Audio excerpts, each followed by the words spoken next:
Hi, this is Randy Finney with the Right Side of the Chart, and this is a closing market wrap for Tuesday, February 23rd, 2023. I'm going to stick with the broad markets. I don't go all over the place. Don't let the video run too long.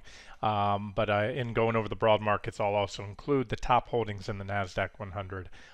To me, that's what it's all about right now. It's always been about those market-leading big FAANG stocks, and I'll cover some others. I'm going to go down to about the top 10, maybe 15 or so on the Nasdaq 100 very quickly, and I'm doing that because I'll show you, chart after chart after chart, some key levels that were hit today, key levels we closed at. All this stuff ties together. So let's just start out with the Nasdaq 100. Talk about that. That's QQQ. We had our sell signal yesterday on that clear gap down, everything mentioned there. Like I said, a lot of check marks were checked off yesterday. Tesla also breaking down, and then today we followed through, and you can see this, the drop so far off the highs, that divergent high, we're down about 6.81. Not technically in correction mode yet. Technically, that's a 10% drop to enter correction mode, but I think there's more downside to come. Big volume today also on the sell-off. And then, as mentioned this morning, these were the levels shared in recent videos. These potential targets here, 314 being the first target. Market opened down. We had a gap down, so we had impulsive selling early on, and as is almost to be expected, we had a little bit of a brief momentum-fueled overshoot down through 314. I got the post out this morning. We had recovered that level and said, a bounce was likely on the initial tag of these first targets. That's usually the case. That's why I list multiple targets. Go down, hit that support level, buyer step in. Same thing will probably happen when we get to 297. If and when we get there, that would be my guess, and I suspect we are. And then today I said, backfill is likely. Said the sellers may step in early. They didn't do that, and that's fine. We backfilled the gap, and we only backfilled it and went positive by the smallest margin. We're talking basis points, which is a fraction of a percent. So, well under 1% above there. What you're looking at, I just jumped down to a 1-minute chart. This dotted line right here, that shows you yesterday's close. So that's the gap. That's what I'm referring to, a gap backfill. We gap down. This is all pre-market and after-hours trades right there from 4 p.m. yesterday to today. So this is where the market opened. You can probably make out this shaded area. That's the again, the yesterday's after-hours and today's pre-market trading sessions. Actually, take that back. Maybe that's just, I'm looking at the at 6 a.m., 5 a.m., 7, 8, 9. Okay, so the pre-market session, same difference. This is where we opened today. That's where we closed yesterday. And there's your gap backfill. Almost perfect. Slight momentum. We had a lot of momentum going into the close. Long dip buyers that say, "Oof, we dodged a bullet buying." Shorts that might have jumped in too late. And that's a takeaway from this. If you didn't want to short yesterday, that was about as good as sell signals as we've seen in a while, and you felt like shorting this morning when the market was down, but we're at support, you're just, it's contrary to trading. You really should be buying support, or, we could have smashed through it. Yeah, I expected and still do, if we get more downside, this selling to accelerate, meaning you get some big down days and you could smash through these early targets. But again, TA 101 or Trading 101 says buy support or wait to go short once support breaks. And again, that's not on a early break down below, because I talk about those momentum fueled overshoots all the time. So at the same time QQQ was hitting that 314 target this morning, you had ES hitting the 318.18 target, which was also laid out in multiple videos and charts that were posted. So you have not one, but the two major indexes to me. These are the two big ones. You don't see me posting analysis on the Dow.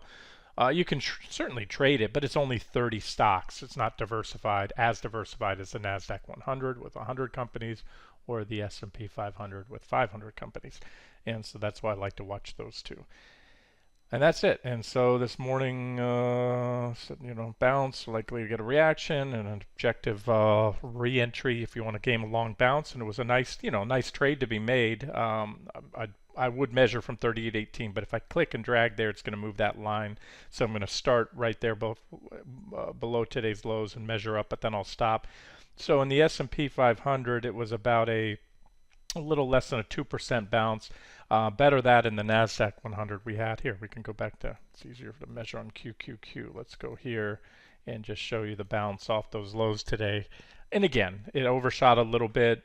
My preference was to cover, at support and then go reverse it to long.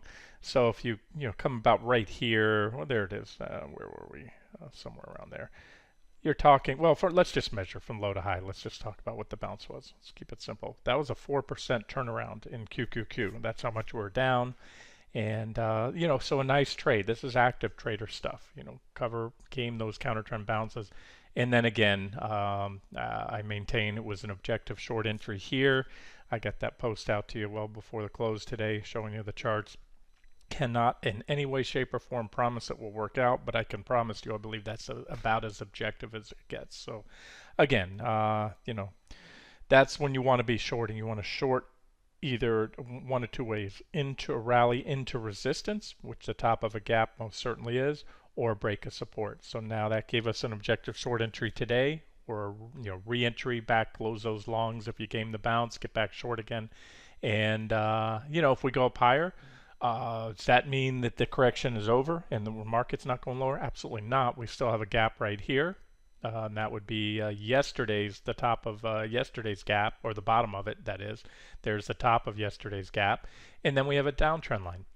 All these things that have been building for months now, the negative divergences, overbought conditions, excessive bullish sentiment, they've not gone away. And in this correction that we've had, in my opinion, is not enough to clear out that excessive bullishness. So those are all potential scenarios. Like I said, I'd rather not hold out for that and miss a turn here. If we get up there and I have some dry powder, and depending on what I'm seeing on the market leading stocks, which I'm about to go over, I may add. And that would be it. Anything much more than that, if they take back the trend line, I'm talking about this primary trend line off the March lows. That's also going to entail break to new highs. Look, there'll still be divergence, but based on what I've seen here recently, it's not going to be good for the bearish case if they undo this move right here. We've had a lot of good sell signals triggered recently, and so a move back up to regain the trend line and take out the highs is going to undo a lot of the breakdowns on things that I've talked about, like Tesla and Apple and such. All right, so that's it. An objective short entry, whether it works out or not. As far as risk reward and how you're trading this, if you are trading it, my next target is 297. I put a post or a comment in the comment section under the last post today. There's quite a few comments that I made today below the last couple of posts. But 297 is the next target. We already hit 314. That target's been hit, so therefore that's the initial reaction that I'm looking for. I always say the initial tag of a support level. Doesn't mean we can't hit it again and bounce. It's still support. But as far as that goes here, I think the next time we run back at it, we'll probably break it. And then, of course, a break at today's low should open the door and provide another objective short entry. So that's about an 8% drop to my next target.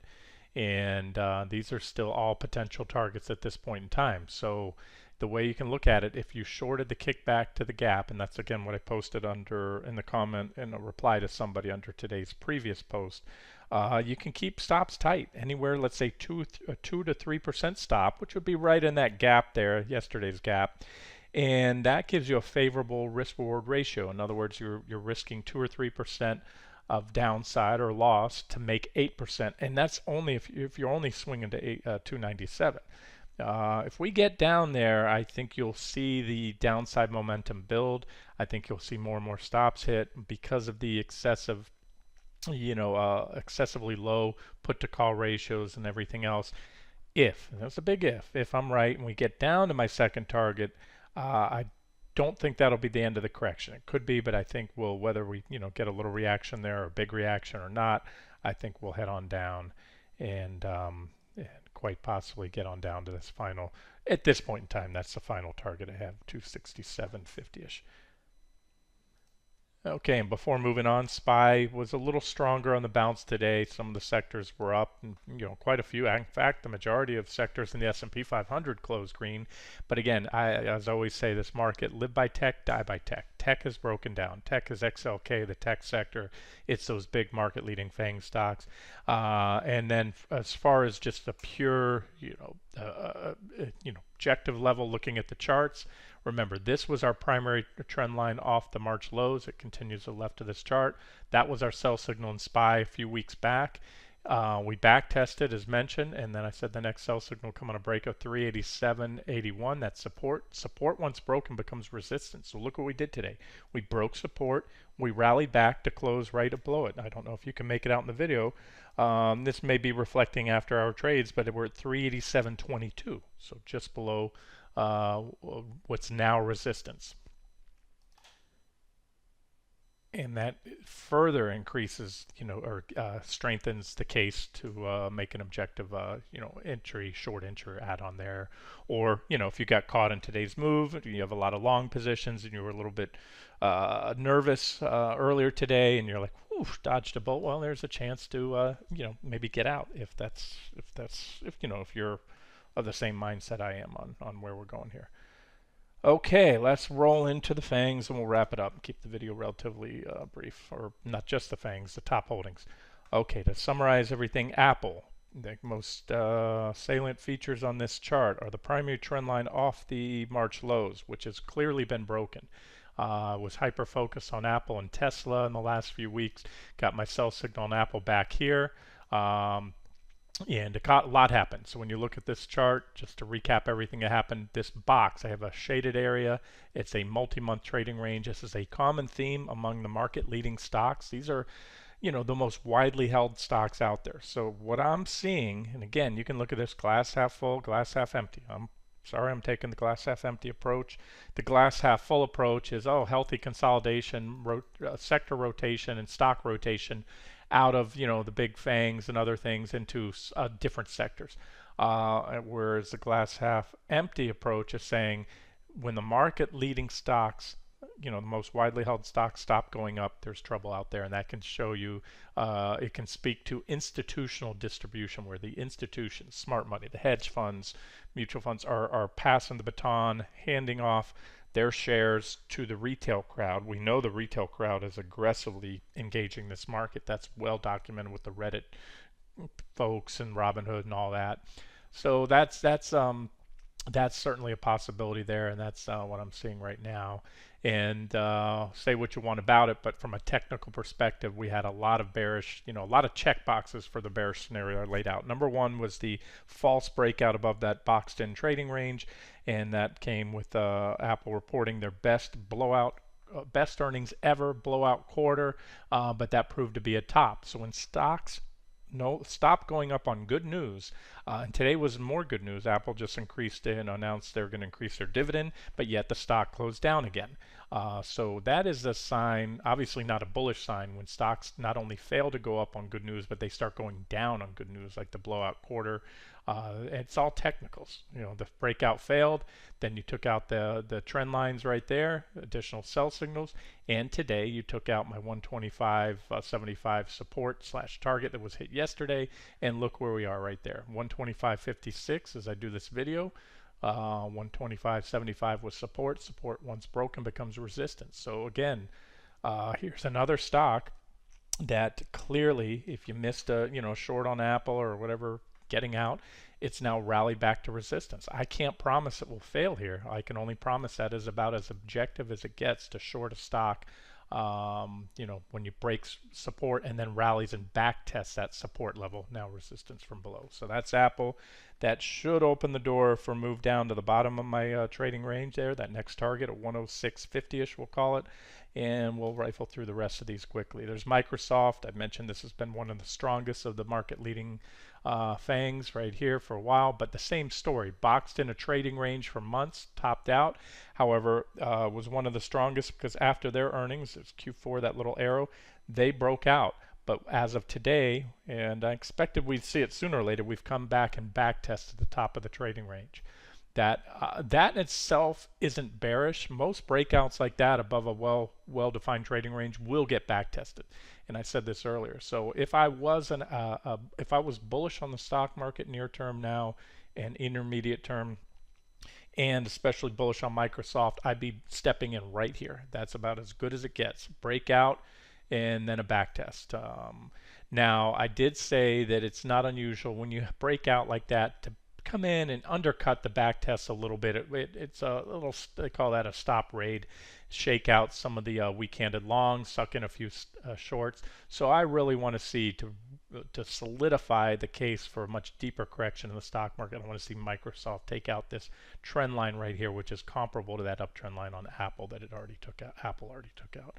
And if so, that should take us down to the bottom of the range. I mean, technically speaking, even entering the range from above should take us down there, because that will, again, technically speaking, if we fall much below 228, it's going to give us a false breakout, meaning this whole breakout right here failed. And that is in itself is bearish. And that could be the catalyst for a move down to the bottom of that range around 199. And again, divergence, overbought conditions, everything else, like all the other stocks.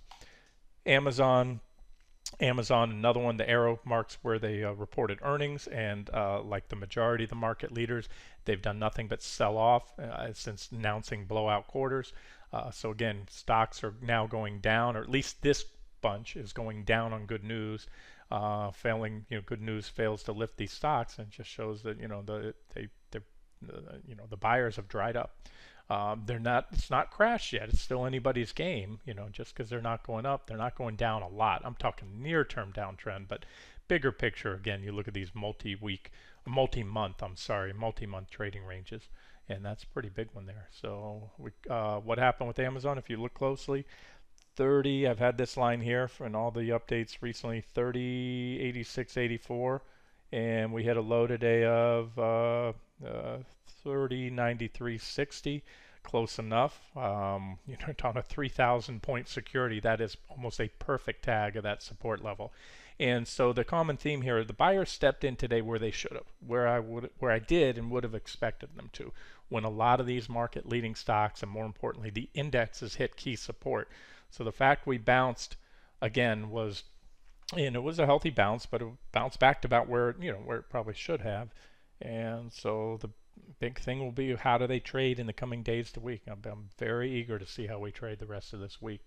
I can still make the case. Anybody could make a bullish case that, hey, this is just a pullback to support.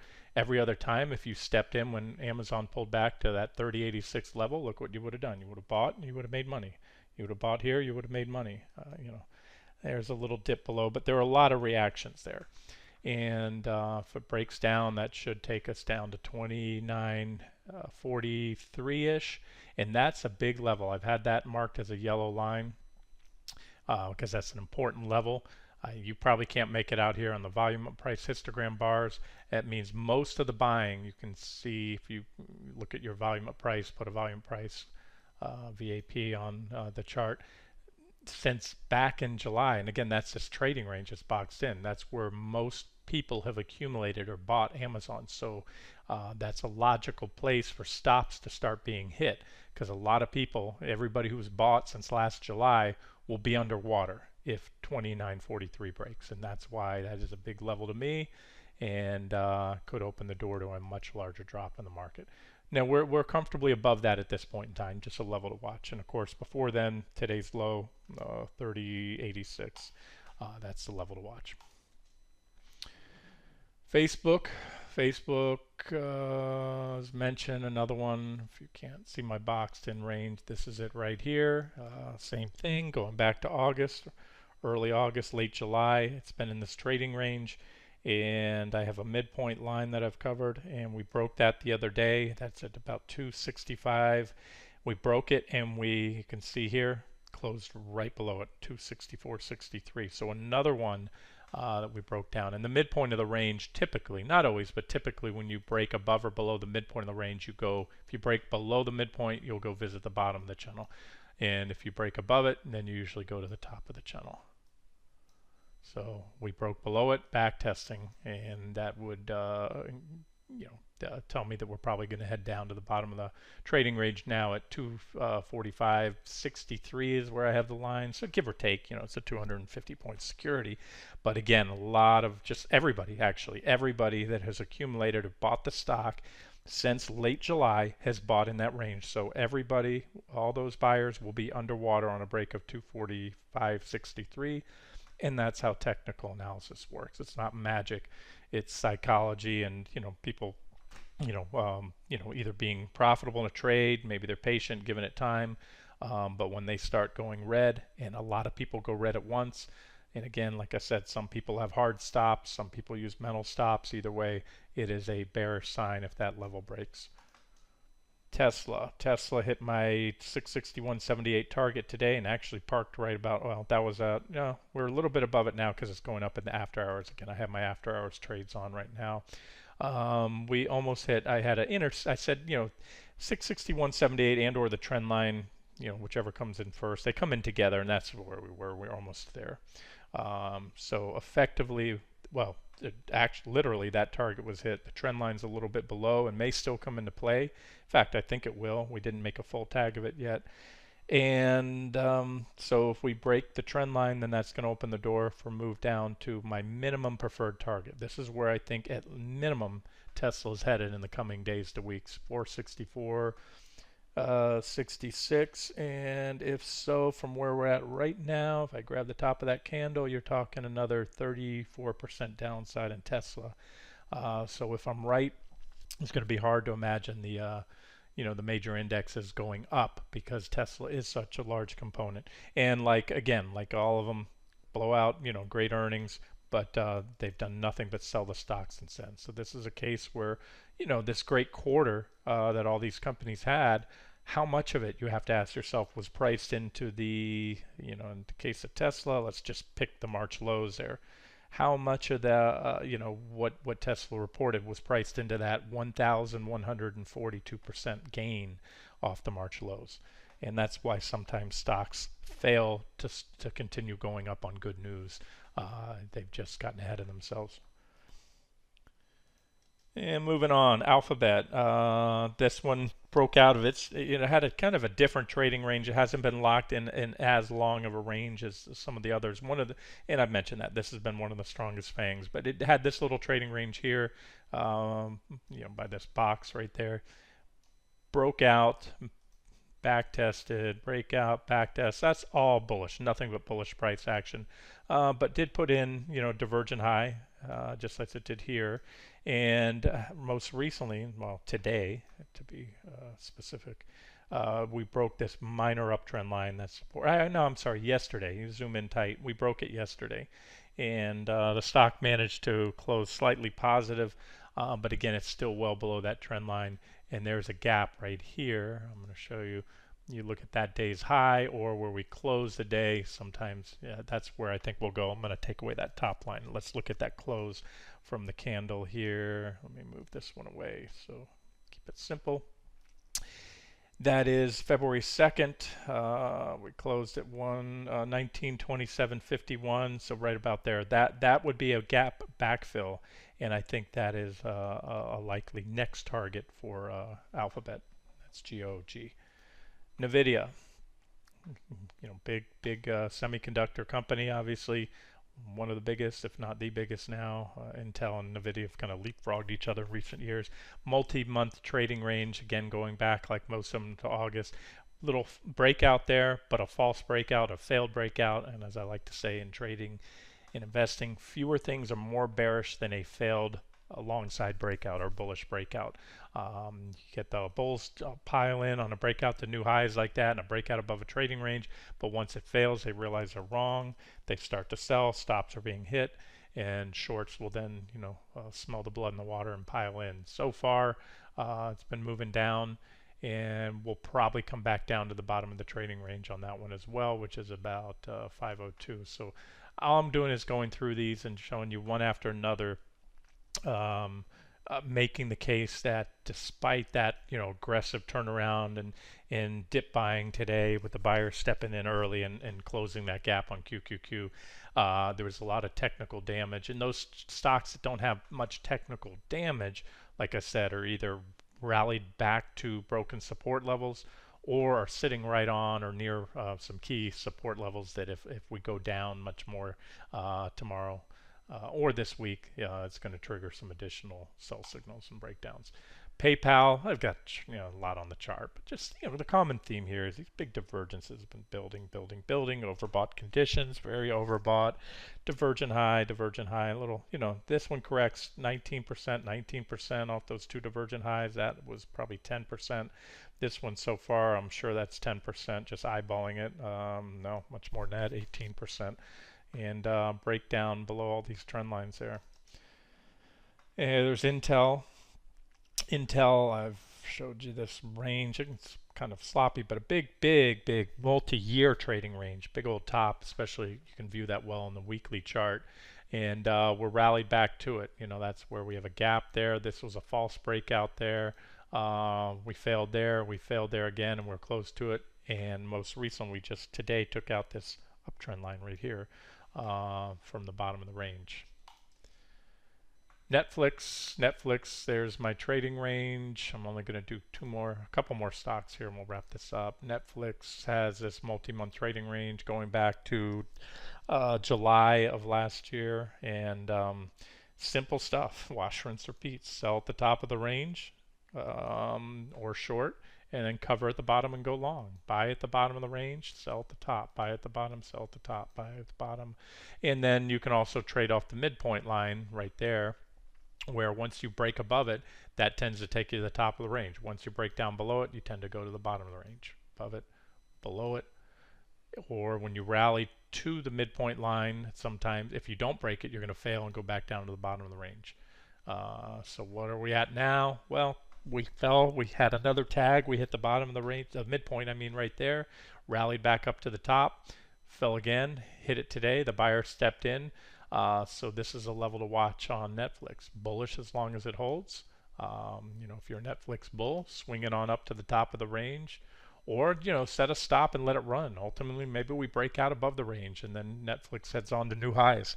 Likewise, if you're looking to short Netflix, your two objective shorts are either a rally back to the top of the range and or a break below the midpoint, which is pretty much today's low. So you can see that was the midpoint of the range. Comcast, ascending broadening wedge pattern. That's what this thing is here. You can look those up. So let's see how this one works. Sometimes you get to that. It's fully mature. We have enough tags on the top that if it's going to break to the downside, this is where it should reverse. And you can see see the divergences we had back there. All I do is just simply extend those. So divergences are not a sell signal. No sell signals on Comcast. In fact, it's very constructive right now, being above. This was big support right here, 47.20. Broke out there, and it hasn't even made a full back test. So that would be a target if the market rolls over. That would be a target. But then the thing is, if we head down to 47.20, we could break the bottom of the ascending broadening wedge pattern and trigger a much bigger sell signal. So Comcast bulls, if you get there, look, and you like what you see, and I'll follow up at the time, that would be an objective spot to go long with a stop somewhat below for, if you're a longer term bull on Comcast. But right now with negative divergences, pretty steep divergences, I favor that stock coming back down to at least that 47.20 level. Adobe, look at that range. This is just a common theme. All I'm doing here, by the way, guys, I have a watch list of the components of QQQ. If I didn't mention this earlier, I have it sorted by market capitalization because it's a market cap weighted index. So I started out with Apple. Start out with those big names, they have a much higher impact or weighting on the index, but these are still we're still within the top 15 here. This is Adobe. Look at that range. Buy at the bottom, sell at the top. Buy at the bottom, sell at the top. Wash, rinse, repeat. We're back at the bottom.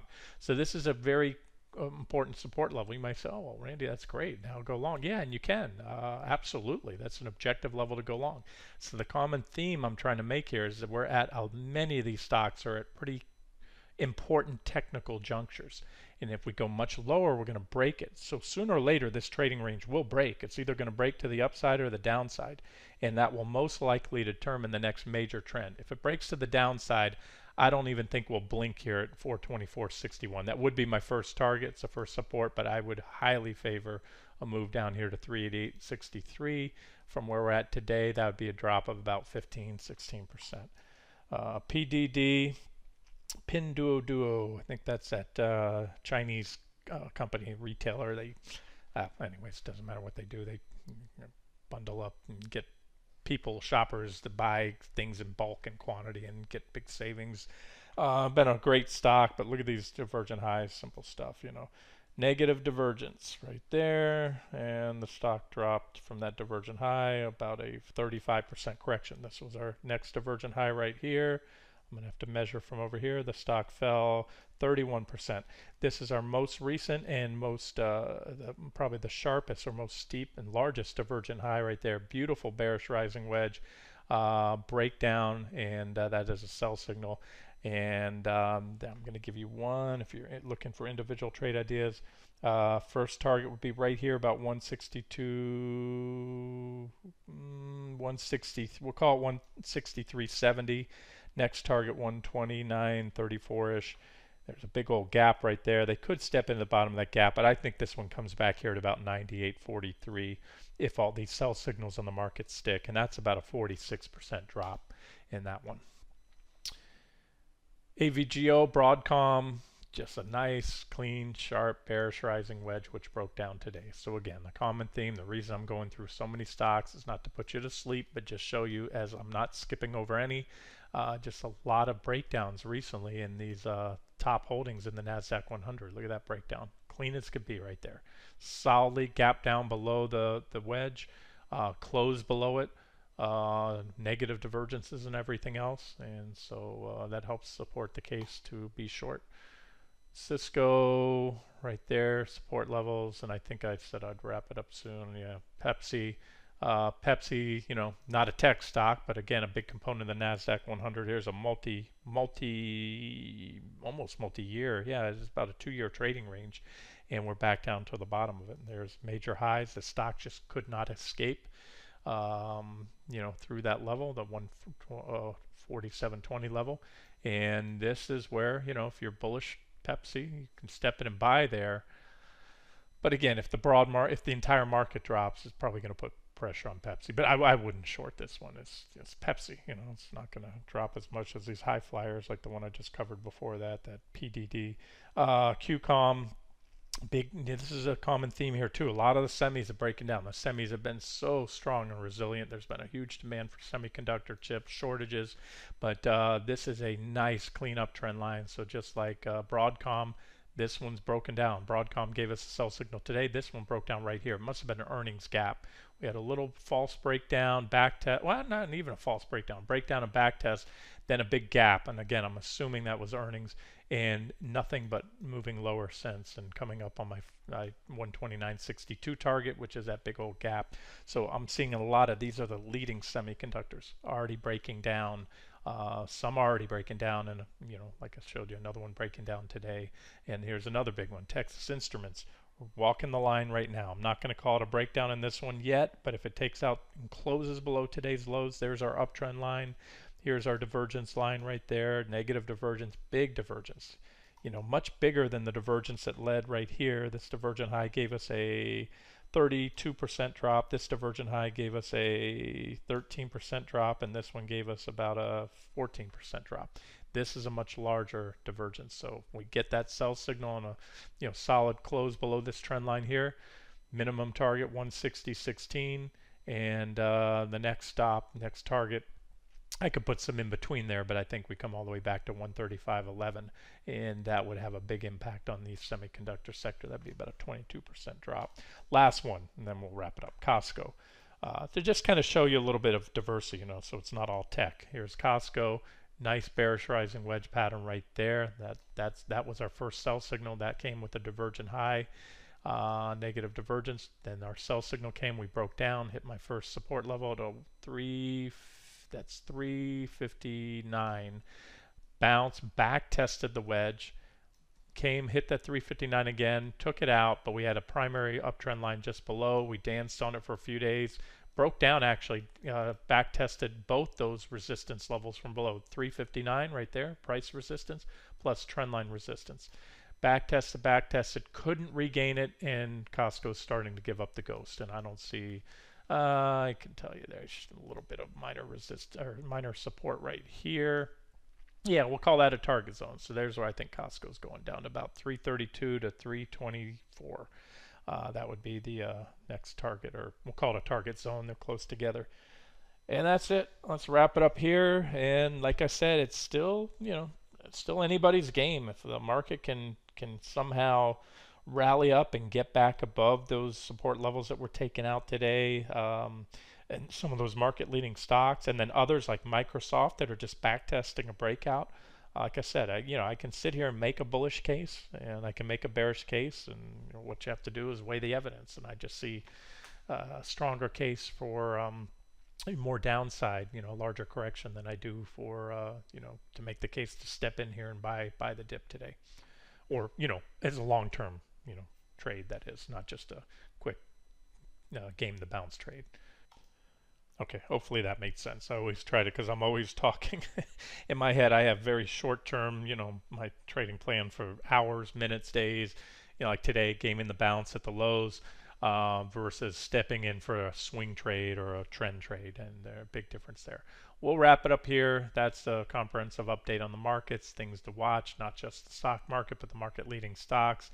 And in another update, I'll do commodities. But again, commodities continue to tear. I think it's, again, I think Powell is grossly underestimating the inflation pressures on this market. So if and when he finally starts to backpedal on that's not going to be a good thing for equities. But as of now, he spoke today and he maintained his uber dovish, low inch free money, for the foreseeable future. He reiterated that today. So we continue to see commodities soar because of it. All right, let's wrap it up here. This has been Randy Finney with Right Side of the Chart. Have a great day.